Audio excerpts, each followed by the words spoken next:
আসসালামু আলাইকুম দেশবাসী, কেমন আছেন? আমি আসলে আজকে ভিডিওটা করার উদ্দেশ্য একটাই, আমি অতি শীঘ্রই বাংলাদেশে আসতেছি।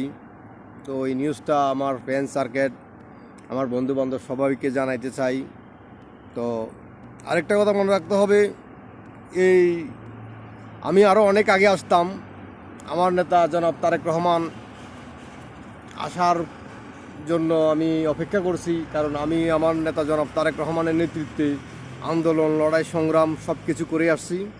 তো আজকে আমি একটা কথা বলতে চাই, স্বৈরাচার খুনি হাসিনা পালানোর পরে যারা বাংলাদেশে নতুন একটা দল গঠন করছে এনসিবি, আমি তাদের উদ্দেশ্যে বলতে চাই, তোমরা আমাদের সাথে খেলতে আসিও না।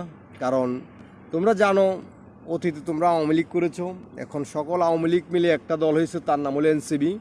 তো আমরা একটা কথা বলতে চাই, তোমরা ভালো হয়ে যাও, তোমাদের জন্য রাস্তা খোলা আছে। তোমরা এখনও ক্লাসরুমে ফিরে যাও, তোমরা এখনও বাচ্চা, ছোট মানুষ। তোমাদের আমরা বিশেষ করে তোমরা যদি আমার কিছু বলতে চাও, তোমরা এই সমন্বয়ক, তোমরা আমার চেয়ে রাজনীতির বয়সে আর তোমাদের বয়স অনেক তফাৎ হবে।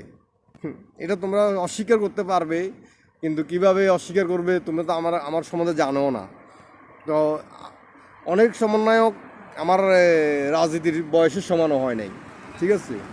তাই বলে একটা কথা মনে রাখো, তোমরা এই আমার ভাইয়েরা যারা শহীদ হয়েছে, যেসব ভাইদের রক্তের বিনিময়ে আজকে খুনি হাসিনা পালাতে বাধ্য হয়েছে, এসব ভাইদের আমরা সম্মান করি।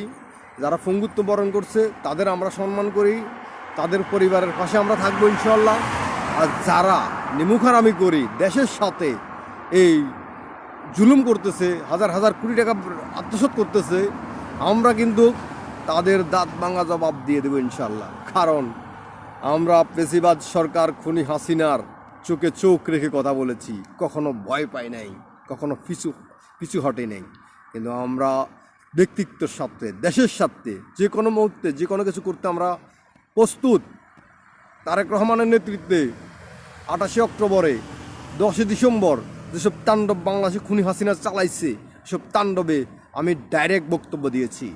কিন্তু আজকে একটা কথা দুঃখের সহিত বলতে চাই, আজকে এই সমন্বয়করা হাসনাত আবদুল্লাহ, এই আরও বেকারত যারা এই সমন্বয়ক পিস্তলে ধরা খাচ্ছে, অস্ত্রলে ম্যাগজিন নিয়ে ধরা খাচ্ছে, শরম লাগে আমাদের কাছে, লজ্জা লাগে। বাংলাদেশ স্বাধীন বাংলাদেশে আজকে এই অস্বাধীন নাগরিক এদের কিভাবে সমন্বয়কের দায়িত্ব ওরা পায়, জাতির কাছে আমরা জানতে চাই।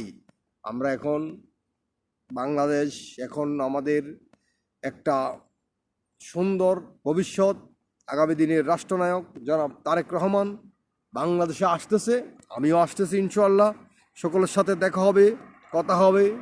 দেখা হবে মিছিলে, কথা হবে রাজপথে ইনশাল্লাহ। Tag back Bangladesh. আসসালামু আলাইকুম।